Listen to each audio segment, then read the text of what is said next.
and this is going to lead into one of the topics primarily for this show, is the new era Lions, or as we've seen on Twitter, the brand new Lions, that hashtag. I've seen that one several times, but let's talk about that. Let's talk about the new era Lions. Let's talk about the brand new Lions. Let's talk about what that really means to Detroit Lions fans, what that means to the NFL, what that just means to anybody that wants to talk about football.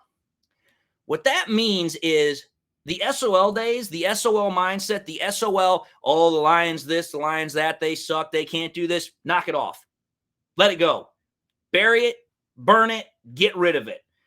That is the one thing that I think the brand new Lions montage, the new era Lions need to get over, is this whole freaking S.O.L mindset that has literally become a cancer.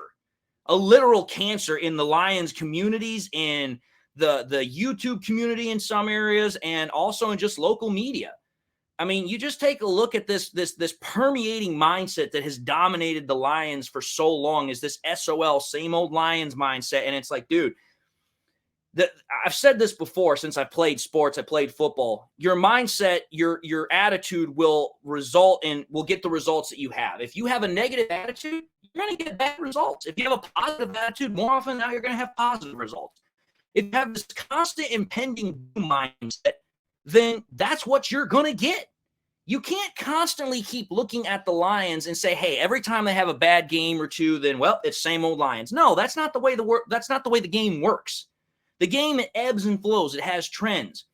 And when people want to literally take one bad game and they're like, well, the Lions are back to doing what we've seen them do for the last, 20, 30, 40, 50 years. It's the same old thing. And it's like, dude, I can't understand why there are Lions fans out there that just literally look for ways or look for opportunities to put down the team that they love. I don't understand that. I've never understood that. I've been a Lions fan since 1999, 2000. I've always loved the Lions. I've never had a negative mindset against the team. There's been times where I've been upset with how a game, has had the outcome of a game. I've had that happen before, but I've never once looked at my Lions with, an S.O.L mindset. I've never looked at my Lions with an attitude of, they just are never going to figure it out. They're never going to win. And for me, it's like, I get to this point with fans where it's like, listen, you have to take a look at what's happening. You have to take a look at the work that Sheila has done, that Brad Holmes has done, that Dan Campbell has done.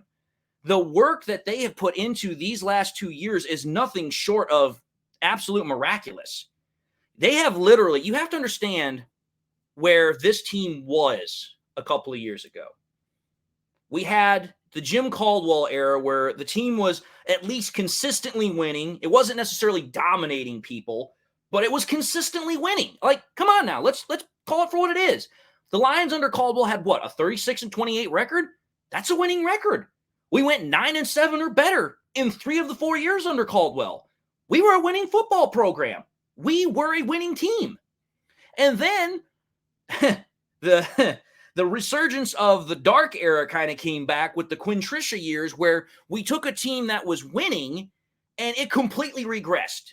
However you want to call it, that it was regressing because, Matt Patricia alienated people. Bob Quinn was a bad GM, whatever have you. The point of the matter is the team went from winning to complete regression.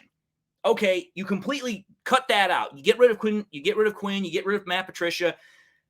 But then you have to tear the team down because Bob Quinn did such a horrible job of managing the roster that you had to cut out all these bloated contracts. You had to get rid of them. There was just simply no way the team could continue the way it was. And so now in comes Dan Campbell, in comes Brad Holmes, and they have this mountainous task they have to figure out how to get around, get over, which is known as the S.O.L mindset first and foremost, but find a way to rebuild this franchise, rebuild this club after 3 years of total ineptitude that was known as Matt Patricia and Bob Quinn. And they come in, and the very first year, obviously, you had to take a look at what you were getting at. And it was like, you've got very few players that anybody recognizes, very few players that you would even consider starters in the league. And you have this hodgepodge roster that's thrown together. and you're like, listen, it's mostly 1-year deals. We're just trying to get through this so that way we can set up the next step of the rebuild, which, like Sheila said, first year tear down, second year rebuild.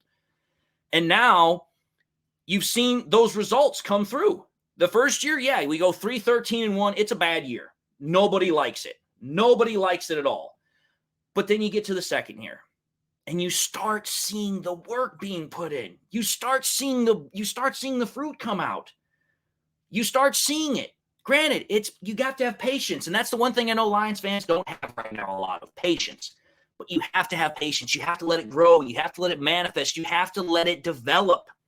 And when we finally gave it just a little chance to develop, a little time to develop, you can see what Brad Holmes, Dan Campbell, Sheila Ford-Hamp, all those people are doing. It's starting to, grow. It's starting to show a return on investment. Think about it.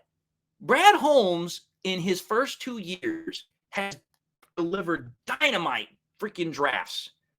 Amon-Ra St. Brown, Penei Sewell. You get Ali McNeil. And that's just in your first draft. You get 3 really, really good players. And then you go into UDFA, you get Jerry Jacobs. Really good draft strategy, really good development by, Brad Holmes. And then the second draft, honestly, I'm still in awe at the maestro work that Brad Holmes put into it to develop this new era Lions mindset, the brand new Lions mindset. He goes out and he just nails it.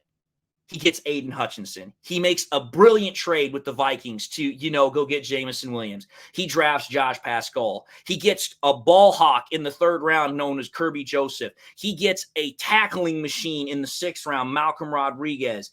I mean, he's just literally, boom, boom, boom, boom. He is hitting all of these literal picks out of the park. And the Lions have literally seen growth, development, progress from all of these, these young draft picks.